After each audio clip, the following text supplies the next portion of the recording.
Hey guys, welcome back. So I've always wanted to make an Oktoberfest, never got around to it. I never had a way to lager before, but with this glycol chiller, I am stoked to make my own Oktoberfest this year. Happy fall. So since I've never made an Oktoberfest, I have never made a recipe. So we're gonna do that today. I'm gonna open up Beer and Brewing, see if they've got some hot tips on how to do Oktoberfest. Let's get into that first. So I'm just searching how to make an Oktoberfest. Make your best Oktoberfest. All right, so Beer and Brewing does these articles, the make your best whatever style. I love them, they're a great resource. An Oktoberfest is a Marzen. So it's a lager, but it is like a rich amber color, and it's on the sweeter side, but it is not a super high strength beer because, like, you know, you're going to Oktoberfest, you want to be able to drink all day. It's sometimes referred to as a fest beer. Basically means the same thing. Typically you can find fest beers throughout the year rather than just in early fall. So traditionally you would have to make your Oktoberfest in the spring so that temperatures were cold enough to lager, and then you would just age it all summer. But now that we have temperature control and refrigeration and everything, we can make an Oktoberfest in September, like I'm doing, so I can drink it on October 1st. So Oktoberfest finish pretty dry, which makes it easy to drink a bunch of them. You know, it's like a lot of lagers finish pretty dry, and that's what makes them lawnmower beers. Like, you can drink them all day, you don't get tired of drinking them. It's not overly sweet, but it's definitely a malt forward style. The hops should only be there to balance the maltiness. You don't want like a dry hopped Oktoberfest. That's totally against the style, and we're going super traditional. We're gonna drink like Germans today. Okay, so now that we have a basic idea of what an Oktoberfest should be, we're gonna use two base malts. So we're gonna use Munich and Maerzen Otter. That's what's suggested in the Beer and Brewing. We're gonna use one specialty malt. We're gonna use a British crystal malt. I think I'm gonna use the 135 that I have around. But with the specialty malt, we're gonna add just enough to get the color. I really want the maltiness to come through from the, mainly Munich, honestly, and it should be good. I have a situation where most of my beers attenuate out a ton. Don't know why. You guys let me know why you think that is. So I'm not really concerned about it getting super dry. We're not using Pilsner because Pilsner is a pretty sweet malt. So the Maerzen Otter is less sweet and the Munich is less sweet. So it should make a pretty good beer. I mean, it's a simple recipe, but like the lagering is where this becomes more of a process. Okay, so now let's build our recipe. So I'm going into my Brewfather app and we're gonna build a new recipe. We're gonna call it simply Oktoberfest. I love Oktoberfest. I think it's one of the styles that really need no futzing with. I've got one in the freezer trying to chill down so that I can actually drink one while I'm making this recipe. I'm gonna do your run-of-the-mill brew in a bag for this one. I'm gonna do it over propane just because it's finally cooling down here, even though the fires are crazy right now and the air quality isn't great outside, but I think by the time that I brew this, it'll be a little better. So I'm gonna go into my equipment profile, change it to BIAB, no sparge. I'm gonna change my efficiency to 75. That just seems to be what's happening lately. We're gonna make a 5.5 gallon batch. Okay, so fermentables. I'm gonna start with 50-50 Maerzen Otter and Munich, and then add the British crystal up to the point where it's gonna be an amber. The Beer and Brewing suggested 8% of a medium crystal. I could also use Caramel 60 that I have. Actually, I'm gonna do Caramel 60. I changed my mind. Just to kind of stick in line with like the darker malts, like you can use less, but I'm afraid I'll lose some of the flavor that the crystal brings typically to a Marzen. Okay, so Maerzen Otter, I don't know whose I got. Okay, so we're going for a 5 to 6% beer. So I'm gonna just start with 5 pounds of Maerzen Otter, and then I'm gonna add my 5 pounds of Munich and see where that gets us. So that got us to a 4.7%.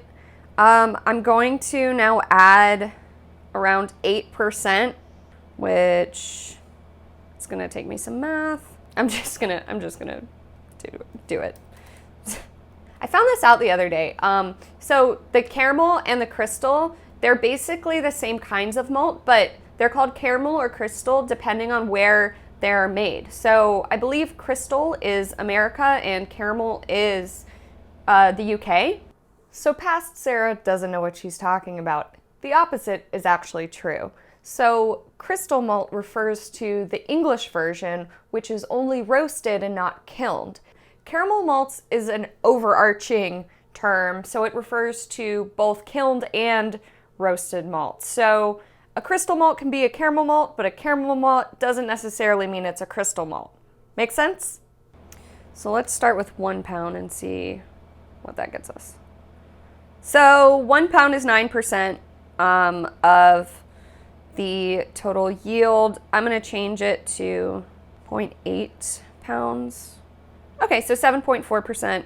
This is a nice Oktoberfest color it's giving us, but I'm going to add 1 more pound of Maerzen Otter. Okay, so 5.5%. That's perfect. I'm going to change my caramel to 13 ounces, just to be a round number. So hops, I'm going to go traditional with this. It's an Oktoberfest, use German hops. I've got some Magnum, I believe. But first we should actually select our style so that we know what we're going for. So we're doing a German style Oktoberfest. Oh, the German style Oktoberfest isn't as dark. Let's do an American style. Screw it. So our SRM's a little high, so I'm gonna knock this down to 12. It's all trial and error, people. All right, so hops. Let's go into my inventory.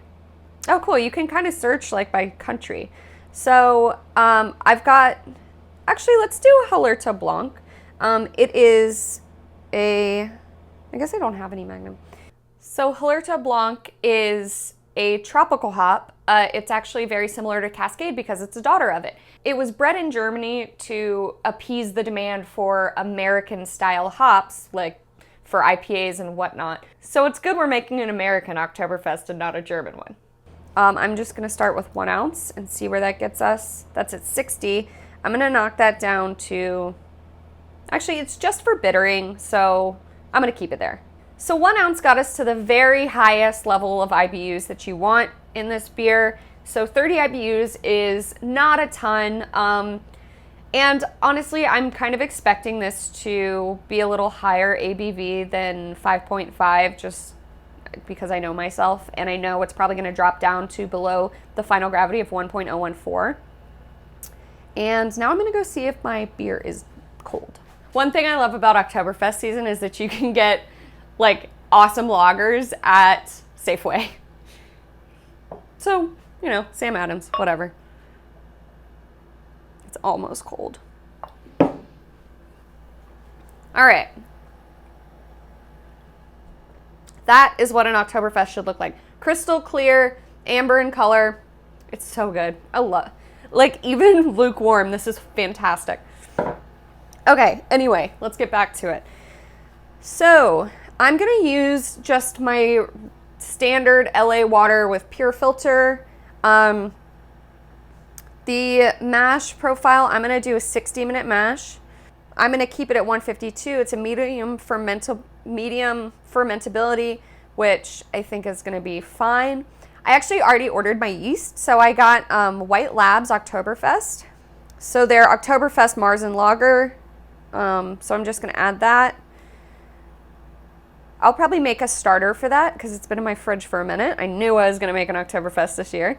So water. So our water pH looks good. 5.4 is gonna give us a great mash. So target profile, Oktoberfest. Oh wait, is there an Oktoberfest? I'm gonna do an amber strong balance just because we do want an amber. My water profile is the LA water. And style. Oktoberfest. So auto, let's see. So we're gonna add 6.4 grams of gypsum and 6.3 grams of calcium chloride. Oh, that's for the amber. Oh, cool. Okay. Oh, so apparently if you hit the style and then you hit auto, it'll change your target profile to the style. So we're just gonna add 1.1 gram of calcium, or 1.1 grams of gypsum, 1.8 grams of calcium chloride, and 1 gram of Epsom salt, just to bring our water up to the suggested Oktoberfest style. All right, so we're going to ferment this really cold. We're gonna start it at 50 and then ramp it up slowly, like 1 degree per day for a couple weeks, and then cold crash the crap out of it. So ramp is 14 days. So I think that's it. I can't wait to brew this with you guys. It is going to be awesome. Honestly, I'm more excited to drink this one than to brew it. And I feel like this is gonna show my brewing chops. All right, guys, I'll see you for the brew day. Thanks for watching, like and subscribe. Prost. It's September. Is it fall yet? Does anyone know?